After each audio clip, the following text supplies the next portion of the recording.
Do you see what I see? Jangan lupa untuk subscribe, share, dan nyalakan lonceng notifikasinya sebagai bentuk dukungan kamu. Do you see what I see? Yakin nggak mau dapetin t-shirt spesial kontributor keren ini? Selain cerita kamu bisa didengarkan oleh jutaan telinga, kamu juga bisa dapetin t-shirt keren ini hanya dengan mengirimkan cerita pengalaman horor kamu ke email podcast.ceritahoror@gmail.com. Kami tunggu.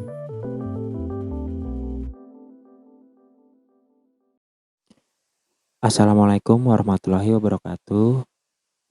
Selamat malam untuk para pendengar podcast Do You See What I See. Kami dari podcast Jakarta Next Story ingin mengirimkan sebuah cerita di mana kami dulu mengeksplor salah satu bangunan horor di daerah Jakarta Selatan. Podcast kami memang berisi tentang cerita-cerita dari pengalaman kami pada saat mengeksplor beberapa tempat horor di Jakarta. Dan kami melakukan eksplor ini benar-benar tanpa berbekal ataupun ditemani oleh orang yang mengerti akan dunia gaib. Jadi kami pure sekumpulan pemuda yang ingin mencari tahu kebenaran tentang hal-hal mistis di berbagai tempat yang katanya horor tersebut.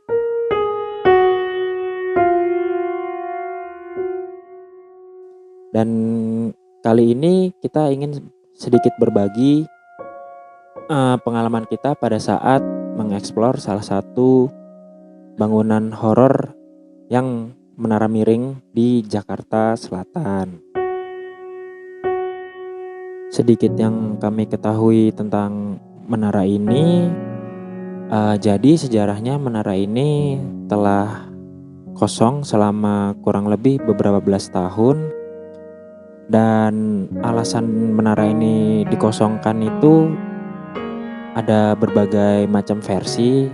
Ada yang bilang karena menaranya sudah miring, lalu juga karena kepengurusan manajemen menaranya tidak baik, dan berbagai alasan lainnya.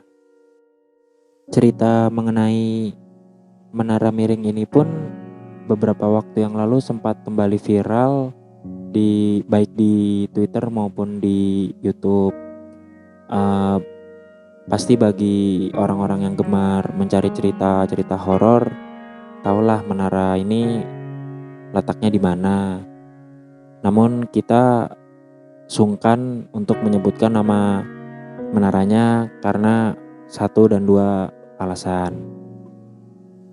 Mungkin langsung aja kita akan menceritakan pengalaman horor yang kita alami selama mengeksplor menara miring tersebut. Jadi awalnya kami melakukan explore ini meminta izin terlebih dahulu kepada penjaga keamanannya. Awalnya kami memulai perjalanan melalui basement. Pada pertama kalinya kami melewati lantai 1 basement menara ini, tidak ada ciri-ciri atau tanda-tanda yang membuat kami merasa takut karena hanya berupa bangunan tua dengan lantai yang kotor dan berdebu. Kami terus melanjutkan perjalanan dari basement 1, kedua, ketiga, dan keempat. Di basement keempat ini mulai terlihat beberapa tanda adanya makhluk halus, seperti beberapa teman kami yang merasakan bahwa kakinya atau anggota tubuhnya ada yang menyentuh. Padahal di basement lantai 4 ini tidak ada siapapun selain tim kami. Yang kami rasakan di aura basement lantai 4 ini benar-benar panas. Hampir tidak ada udara yang masuk ke basement ini. Selanjutnya kami pun memutuskan untuk melanjutkan perjalanan ke arah lobi. Tapi sebelum memasuki lobi, kami mencoba untuk masuk melalui pintu belakang, yaitu melalui pintu darurat yang berada di atas basement lantai 1. Saat kami hendak merangsak masuk ke arah lobi, kami melihat sesosok laki-laki yang sedang tidur menghadap ke arah salah satu pelosok di menara itu, tapi arah muka dan pandangannya tidak menghadap kepada kami. Terlihat juga ada beberapa triplek dan kursi yang tergeletak di dekat orang tersebut. Ada beberapa suara yang kami dengar, yaitu suara radio tua yang kami pun tidak terlalu memikirkan suara itu. Tapi yang kami dengar itu adalah suara radio. Kami hanya berusaha untuk masuk dengan pelan karena kami merasa apabila kami berisik akan membangunkan orang tersebut. Pelan-pelan kami merangsak masuk ke lobi dan akhirnya pun di sana kami disambut oleh satpam atau penjaga menara ini. Saat kembali bertemu dengan penjaga menara ini, kami pun menanyakan beberapa hal tentang menara ini. Satu pertanyaan yang kami tanyakan adalah, apakah benar menara ini sedang direnov? Satpam itu hanya terkejut dan menanyakan balik kepada kami. Dari mana Mas bisa tahu kalau menara ini sedang direnov? Kami semua langsung menyampaikan apa yang kami lihat saat di perjalanan sebelum menuju lobi. Kami bilang kepada penjaga itu bahwa kami melihat sesosok orang berparas seperti laki-laki sedang tidur di arah lantai basement 1 atau sebelum arah lobi lewat pintu darurat. Satpam itu hanya terkejut dan dia menyampaikan bahwa tiada orang selain penjaga menara ini yang berada di menara ini. Kami sontak langsung terkejut dan kaget. Lalu sosok apa yang berada di lantai basement 1 itu sebelum pintu mengarah ke lobi? Kami semua benar-benar melihat sosok itu dan kami benar-benar merasakan bahwa ada sosok yang sedang tidur di atas lantai basement 1. Tapi kami tidak menyangka bahwa sebelum kami ingin mengeksplor ke menara ini, kami sudah disambut oleh para pengisi atau makhluk halus yang ada di menara ini. Selanjutnya, kami pun mengeksplor lobi. Pada saat di lobi, perjalanan eksplor kami berlanjut. Aku dan temanku berdua mengeksplor lobi menara tersebut. Seperti layaknya menara-menara yang sudah terbengkalai, keadaan menara tersebut sangatlah rusak. Banyak debu dan juga peralatan-peralatan dan juga bekas-bekas bangunan yang telah runtuh. Di belakang lobi terdapat kamar mandi. Saya dan teman saya memutuskan untuk mengeksplor kamar mandi tersebut. Di dalam kamar mandi tersebut terdapat beberapa bilik yang terdapat di dalam kamar mandi. Saya dan teman saya memutuskan untuk masuk ke dalam bilik yang kedua. Setelah kami membuka bilik tersebut, kami mendapatkan sebuah map coklat yang biasa dipakai untuk melamar pekerjaan. Tergeletak di atas kloset yang tertutup di balik bilik kamar mandi tersebut. Sontak saya mengambil map tersebut dengan tangan saya.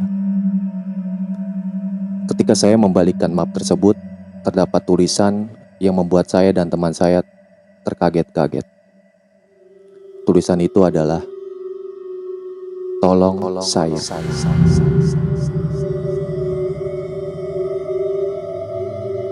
Tulisan itu ditulis seperti pulpen yang mau habis. Beberapa kali ditekan karena saat seperti pulpen yang mau habis, terus-terusan digoreskan ke map tersebut. Dan di tulisan tolong saya terdapat tanda seru 3. Saya masih sangat ingat sekali tulisan yang ada di map itu. Tapi saya dan teman saya mencoba berpikir memakai akal sehat. Mungkin sebelum kami mengeksplor tempat ini, ada segerombolan orang lain yang telah melakukan eksplor di menara tersebut. dan memutuskan untuk menakut-nakuti para pengunjung yang memutuskan untuk mengeksplor menara ini selanjutnya. Ketika saya memegang kertas tersebut, sontak map itu teremas dengan sendirinya. Map itu teremas dengan sendirinya dan terlempar tanpa saya lempar. Sontak saya dan teman saya lari ketakutan karena memang keadaannya sangat mengagetkan. Kami tidak menduga kejadian itu akan terjadi. Setelah saya dan teman saya keluar, ada beberapa teman saya yang menanyakan kepada saya dan teman saya apa yang terjadi dalam kamar mandi tersebut. Saya ceritakan kepada teman saya apa yang terjadi dan apa yang kami lihat di dalam kamar mandi itu. Dan teman saya memutuskan untuk mengecek kembali apakah benar apa yang saya lihat dan teman saya lihat yang ada di dalam kamar mandi itu. Ketika teman saya datang dan memasuki kamar mandi itu, memang benar terdapat map coklat yang saya lihat. Tetapi keadaannya kembali rapih dan tidak ada lecak sama sekali, dan tergeletak rapih di atas kloset seperti awal saya melihat. Sontak saya menyangkal pernyataan teman saya, karena saya merasa saat saya memegang itu, map itu terremas dan terlempar dengan sendirinya. Tetapi teman saya bersikeras bahwasanya map itu tetap rapih dan tetap tergeletak di atas kloset dengan sangat rapih. Saya pun memutuskan untuk kembali mengeceknya, dan ternyata benar, kertas itu kembali rapih tanpa ada lecak satupun. Selanjutnya, kami memutuskan untuk melanjutkan kembali eksplor kami ke lantai atas. Pada saat rombongan kami menuju lantai atas, selama di perjalanan, saya selalu berada di paling belakang. Pada saat rombongan kami berada di tangga darurat, saya mulai merasakan gangguan-gangguan seperti ada yang mulai mengikuti saya, ada yang memanggil-memanggil, ada yang bernafas di belakang saya, dan pada saat itu saya tidak memberitahu rombongan. Saya tetap diam dan menjaga supaya rombongan kami tetap tenang dan tidak terjadi kepanikan. Selama melewati beberapa lantai, saya selalu mendengar suara di belakang saya. Saya juga selalu merasa ada suara nafas di belakang saya.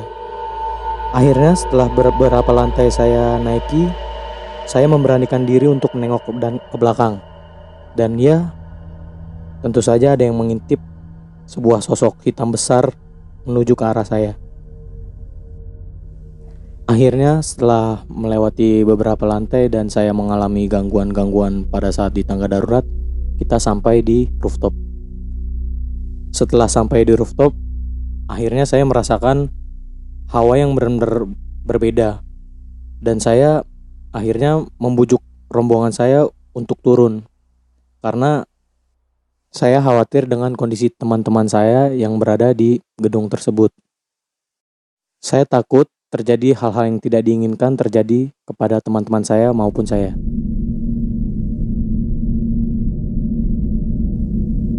Tadi merupakan beberapa cerita yang kami dapatkan selama mengeksplor menara miring tersebut.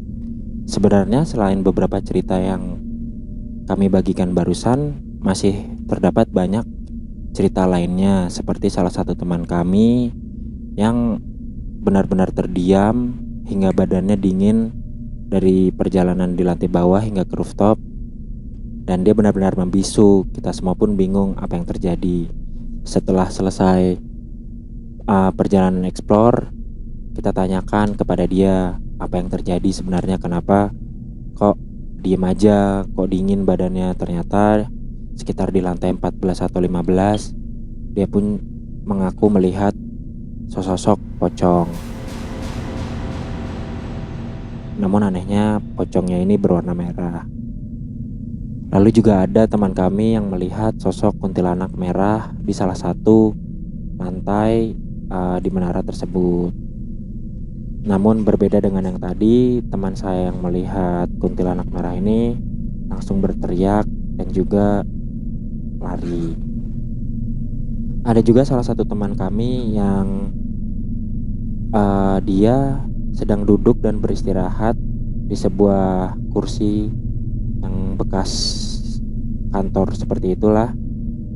Namun tiba-tiba kursinya tertarik dan dia seperti kaget. Akhirnya dia menarik balik kursi tersebut. Terjadi tarik-tarikan gitulah antar kursinya. Namun anehnya tidak ada sosok yang menarik kursi tersebut. Itu lalu sebenarnya kalau mau diceritakan semuanya sangat banyak ya.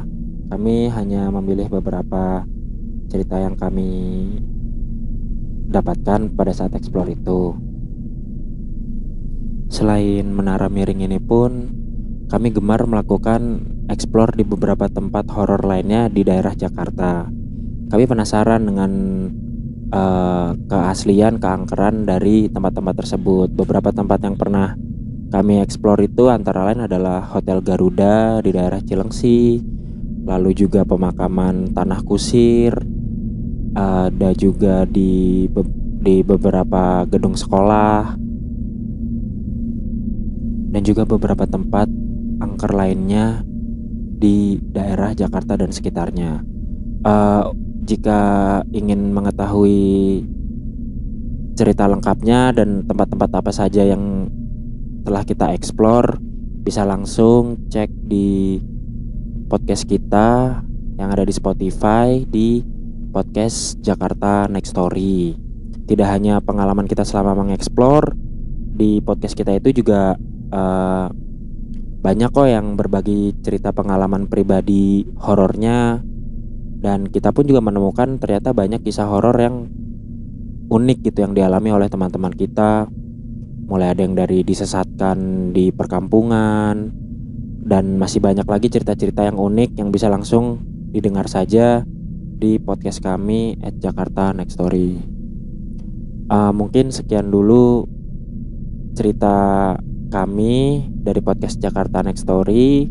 Terima kasih untuk podcast Do You See What I See telah memberikan wadah bagi kami untuk men-share cerita-cerita horor kami yang kami alami saat mengeksplor beberapa tempat horor di daerah Jakarta dan sekitarnya. Terima kasih. Assalamualaikum warahmatullahi wabarakatuh.